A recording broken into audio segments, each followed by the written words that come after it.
Hi everyone, good morning. Once again, I welcome you all. ખૂબ જ interesting unit getting ready જેની આપણે ચર્ચા કરી રહ્યા છીએ. તમારી કારકિર્દીનું આ યુનિટ, તમારા પોતાના કરિયરનું આ યુનિટ અને આ યુનિટના ફર્સ્ટ રીડમાં ટોટલ 10 જુદા જુદા પ્રશ્નો. આ 10 પ્રશ્નોમાંથી ગઈકાલે આપણે 3 પ્રશ્નોની ચર્ચા કરી લીધી. પ્રશ્નો તમને પૂછવામાં આવે છે મિત્રો. પ્રશ્નોના જવાબ પણ તમારી પાસે જ છે. પ્રશ્નનો જવાબ કદાચ હા હશે અથવા ના હશે, પોઝિટિવ રિપ્લાય આવે યા નેગેટિવ રિપ્લાય આવે, પરંતુ મિત્રો તમારી પોતાની જાતને સમજવામાં આ બધા જ પ્રશ્નો ખૂબ જ મદદરૂપ થશે. ત્યારે આવો મિત્રો, આજના આ સેકન્ડ વિડિયો લેક્ચરના યુનિટ 8 ના સેકન્ડ વિડિયો લેક્ચરની અંદર આપણે જ્યારે મળ્યા છે ત્યારે 4th 5th અને 6th એમ કરીને બીજા 3 જેવા ક્વેશ્ચન્સની ચર્ચા કરવાની છે. So the fourth question is, what skills do I have? મારી પાસે કયા પ્રકારની સ્કિલ્સ છે? મિત્રો બે પ્રકારની સ્કિલ્સ હોય છે, hard skills and soft skills. Hard skills તમને શોર્ટમાં કહી દઉં તો હાર્ડ સ્કિલ્સ એટલે એવી સ્કિલ્સ કે જે આપણામાં ડેવલપ થઈ છે પરંતુ કોઈને આપણને સમજાવી છે, શીખવી છે. ક્લાસરૂમમાં બેસીને શિક્ષકે આપણને ભણાવ્યું હોય, આપણે સમજ્યા હોય, આપણને આવડી ગયું હોય, that is acquired skills, hard skills. અને soft skills એટલે કે લાઈફ સ્કિલ્સ. સોફ્ટ સ્કિલ્સ નો મતલબ મિત્રો કે જે આપણે ઓલરેડી જન્મજાતથી જ આપણામાં એ એબિલિટી છે અને આપણી પાસે એ ઇનબોર્ન ક્વોલિટી છે. So that can be called soft skills. જોઈએ અહીંયા શું કહેવા માંગે છે. You will also want to create an inventory of your skills. એક ઇન્વેન્ટરી ટેસ્ટ કરવો જોઈએ, તમારામાં કયા કયા પ્રકારની સ્કિલ્સ છે એના માટે એક ટેસ્ટ કરવો જોઈએ તમારે. Identify things you are good at. Paper લઈને પેપરમાં બધું લખો કે તમે કઈ કઈ બાબતોમાં એકદમ અવ્વલ છો અને કઈ બાબતોમાં ઝીરો છો. સૌથી પ્રથમ ફોકસ કરવાનો છે કે તમે કઈ બાબતોમાં ગુડ છો, સારા છો. Identify. Think about both your hard skills, that is called acquired skills, and your soft skills, that is life skills. બંનેનું બ્લેન્ડ હોવું જોઈએ એ તમારા લિસ્ટમાં. હાર્ડ સ્કિલ્સ પણ હોવી જોઈએ, સોફ્ટ સ્કિલ્સ પણ હોવી જોઈએ. કેવી રીતે કરવાનું? Putting your skills on paper can be an affirmative, eye-opening experience that provides confidence to choose your goal. તમે જ્યારે એક પીસ ઓફ પેપર લેશો, એ પેપર ઉપર પેન વડે તમે તમારામાં રહેલી જે હાર્ડ સ્કિલ્સ છે, સોફ્ટ સ્કિલ્સ છે, એનું આખું લિસ્ટ તૈયાર કરતા જશો અને જે બાબતોમાં તમે સારા છો ત્યાં આગળ ટિક માર્ક કરતા જશો ને મિત્રો, એટલે ખુલ્લી આંખોએ તમને હકારાત્મક જે અનુભવ છે તમારા પોતાનો એ તમને થશે કે તમે ઘણી બધી બાબતોમાં સારા છો. અને આ બાબત તમારો જે ગોલ, તમારો જે ધ્યેય છે ને એને ચોક્કસ રીતે પસંદ કરવા માટે અહીંયા મદદરૂપ થશે. આગળ કે છે, circle your skills from the skills given below. નીચે અમુક અમુક પ્રકારની સ્કિલ્સ આપી છે, જો તમને લાગે વળગે તો ત્યાં આગળ સર્કલ કરી લેજો. You may add 2 more to the list. નીચે જે હાર્ડ સ્કિલ્સ અને સોફ્ટ સ્કિલ્સ નું જે લિસ્ટ આપ્યું છે એમાં અહીંયા જે આપ્યું છે અને જે તમારી પાસે છે ને અહીંયા આપ્યું નથી, જેવું બને તો તમે 2 કે 2 થી વધારે સ્કિલ્સ તમે ઉમેરી શકો છો. અહીંયા લખ્યું છે હાર્ડ સ્કિલ્સ. સો હાર્ડ સ્કિલ્સ એટલે કે વર્કિંગ વિથ ટૂલ્સ, સાધન સામગ્રીની સાથે કામ કરવું. એ શીખ્યા હોય, ભણ્યા હોય, સમજ્યા હોય ત્યારે આવડે. Working with tools, working with computers, again શીખ્યા હોય છે આપણે કમ્પ્યુટર્સ ની સાથે કામ કરવું. બધાના ગજાની વાત નથી આ. કમ્પ્યુટર સાથે કામ કરો. It needs an intellectual brain. Here it says working with computers, fluency in a language, ભાષા ઉપર પ્રભુત્વ. મિત્રો અહીંયા ભાષાની વાત કરી તો તમારે જે તે પણ ભાષા છે એનું વ્યાકરણ તમને ખ્યાલ હોવું જોઈએ. એનો શબ્દ ભંડોળ તમારી પાસે હોવો જોઈએ. બધું ક્યારે આવે? જ્યારે તમે શીખ્યા હોય, સમજ્યા હોય ત્યારે. So fluency in a language, preparing models, charts, etc.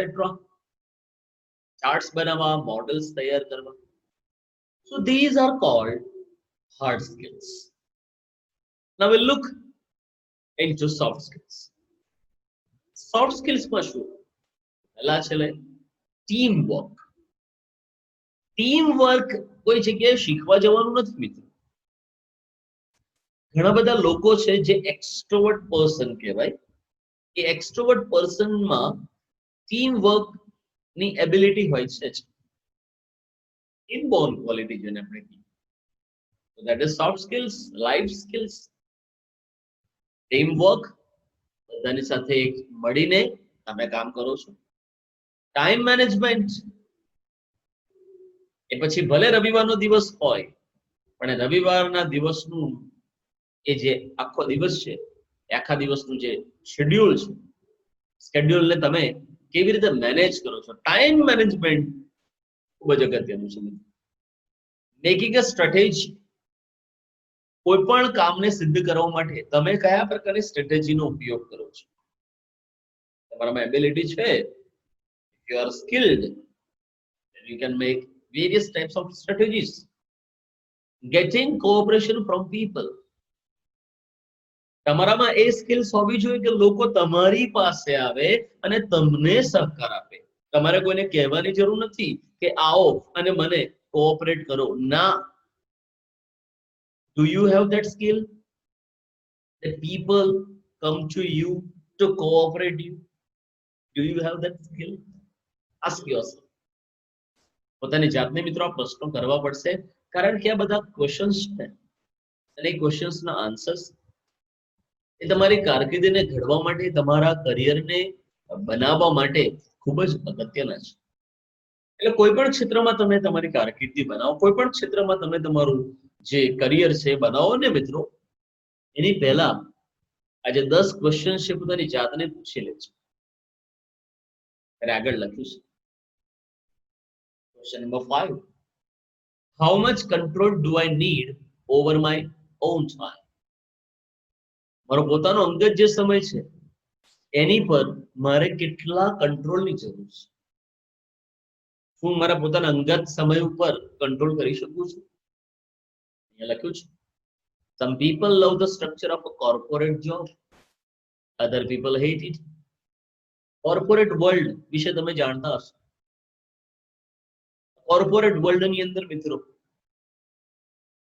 જ્યારે વાત કરીએ આપણે તો કોર્પોરેટ જોબ અને ગવર્મેન્ટ જોબ આ બંનેની સરખામણી કરીએ તો એમાં તો ડિફરન્સ, તફાવત, બહુ મોટો તફાવત.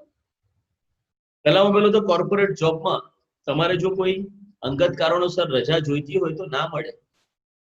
ગવર્મેન્ટ સેક્ટરમાં કામ કરતા હોય તો તમને મળે. યસ ઓર નો? ત્યાં આગળ ઘણી બધી રજાઓ માટે ની એક આખી પદ્ધતિ છે, પરંતુ કોર્પોરેટ જોબમાં નથી. Some people love the structure of a corporate job. ઘણા એવા લોકો છે કે જે લોકોને કોર્પોરેટ જોબ ગમે. ઘણા એવા પણ છે કે જેમને કોર્પોરેટ જોબ થી ખૂબ જ નફરત છે. A working professional or a corporate employee may have less freedom regarding time, whereas the independent businessman may exercise more freedom regarding time restrictions. જ્યારે તમે કોઈના અંડરમાં કામ કરતા હશો, કોર્પોરેટ વર્લ્ડમાં કામ કરતા હશો, કોઈ ઓફિસમાં કામ કરતા હશો, કોઈ પ્રાઇવેટ સેક્ટરમાં કામ કરતા હશો, કોઈ સેલ્ફ ફાઇનાન્સ, કોઈ પણ ઇન્સ્ટિટ્યુશનમાં કામ કરતા હશો ને મિત્રો, તો યાદ રાખજો, તમને તમારે જે જોઈએ છે એવા પ્રકારની ફ્રીડમ, એવા પ્રકારનું સ્વતંત્ર નહીં મળે તમને. માનો કે એક નાનકડો બિઝનેસમેન છે અને એને કોઈ પણ પ્રકારની પાબંદી નથી, સમયના અનુસંધાનમાં જોઈએ તો સમયના અનુસંધાનમાં એની પાસે કોઈ પણ પ્રકારની પાબંદી નથી, કોઈ પણ પ્રકારનું રેસ્ટ્રિક્શન નથી. એ ગમે ત્યારે આવે છે, જાય છે, એ કોઈ પણ જગ્યાએ રહીને પોતાનું કામ કરે છે, કારણ કે બિઝનેસમેન છે. એ ચા પીવા બેઠો હશે કે રેસ્ટોરન્ટમાં જમવા બેઠો હશે કે બહાર બીજા કોઈ શહેરમાં ફરવા ગયો હશે, તેમ છતાં પણ એનો બિઝનેસ એ એની ફર્સ્ટ પ્રાયોરિટી હશે. એટલે કોઈ પણ જગ્યાએ રહીને કામ કરે છે. અને સૌથી અગત્યની વસ્તુ, ક્યારે આવવું ક્યારે જવું એના માટે કોઈ પણ પ્રકારની પાબંદી નથી. પણ કોર્પોરેટ વર્લ્ડમાં કોર્પોરેટ જોબ હોય તમારી પાસે, પ્રાઇવેટ સેક્ટરમાં તમે જોબ કરતા હોય માય ડિયર ફ્રેન્ડ્સ, તો શું થાય?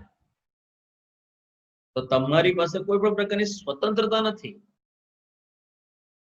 તો કહેવામાં આવ્યું હોય કે 8 વાગે હાજર થવાનું છે, એટલે તમારે તમારા વર્ક પ્લેસ પર હાજર થઈ જવું જોઈએ.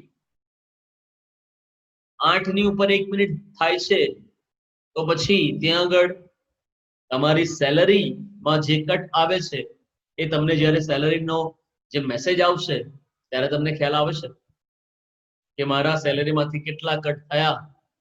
So working professional or a corporate employee may have less freedom regarding time, whereas the independent businessman may exercise more freedom regarding time restrictions. You will like to ask the following questions to yourself, considering time as a factor. મિત્રો અહીંયા કહેવામાં આવે છે કે નીચે ઘણા એવા પ્રશ્નો આપ્યા છે જે તમારી પોતાની જાતને પૂછી શકો છો. અને યસ, સમયને એક પાસું ગણીને, સમયને એક પાસું ગણીને તમારે આ પ્રશ્નો પૂછવાના છે. Number 1, how long are the working hours? તમે તમારા કોઈ પણ મનપસંદ ફિલ્ડમાં, કોઈ પણ મનપસંદ ક્ષેત્રમાં તમે તમારું કરિયર બનાવશો, પણ તમે આ ક્વેશ્ચન પૂછ્યો હોવો જોઈએ તમારી જાતને, how long are the working hours? હું જે ક્ષેત્રમાં કામ કરીશ એ ક્ષેત્રમાં કેટલા કલાકો મારે કામ કરવું પડશે? will there be a lot of overtime? જો મારે સવારે 8 વાગ્યાથી લઈને સાંજે 5 વાગ્યા સુધી કામ કરવાનું હોય તો શું અઠવાડિયામાં 4 દિવસ મને ઓવરટાઈમ કરાવશે? મારે કામ કરવું પડશે કે નહીં? 7 8 વાગ્યા સુધી કામ કરવું પડશે કે નહીં? Number 2, how flexible is the vacation policy? રજાઓની વાત આવે છે મિત્રો. જો તમે શિક્ષક છો, સ્પેશિયલી તમે જો ગવર્નમેન્ટ ટીચર છો, તો ઘણી બધી રજાઓ છે તમારી પાસે, ઘણી બધી રજાઓ છે તમારી પાસે. પણ એક પ્રાઇવેટ સેક્ટરમાં કામ કરતા હોય તમે, કોઈ ઓફિસમાં કે કોઈ જગ્યાએ, તો એનો અર્થ એ થયો કે તમને કોઈ પણ પ્રકારનું જે વેકેશન છે કાં તો રજા છે એ નથી મળતી. સો વેકેશન પોલિસી કેટલી ફ્લેક્સિબલ છે? And the last question is, are there opportunities to work from home, either full or part time? કોઈ પણ પ્રકારની ઓપોર્ચ્યુનિટી ખરી ભવિષ્યમાં?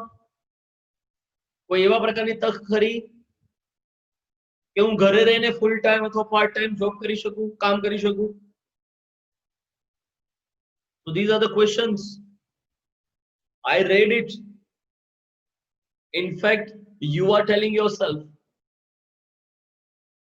તો મિત્રો યાદ રાખવાનું છે, આ પ્રશ્નો તમે પૂછ્યા છે, તમારી જાતને પૂછ્યા છે, એના જવાબ તમારે આપવાના છે. એક એક વ્યક્તિના આન્સર જુદા હશે. અને આજના વિડિયો લેક્ચરનો છેલ્લો question, question number 6, what education or training do I need? મારે કેવા પ્રકારનું એજ્યુકેશનની જરૂર છે? મારે કેવા પ્રકારની ટ્રેનિંગની જરૂર છે? If you are well educated, if you are well trained, you will be at the top. So અહીંયા કે છે એજ્યુકેશન એન્ડ ટ્રેનિંગ ના કોન્ટેક્સ્ટમાં કે છે, it's quite possible that you will need additional training or schooling to pursue your desired career path. તમારા ઈચ્છિત કારકિર્દીનો જે path છે, desired career પાથને તમારે પરસ્યુ કરવો, તમારે સિદ્ધ કરવો હોય, તમારે અચીવ કરવો હોય માય ડિયર ફ્રેન્ડ્સ, તો વધારે પડતી ટ્રેનિંગ, વધારે પડતું એજ્યુકેશન એની જરૂરિયાત પડવાની જ છે.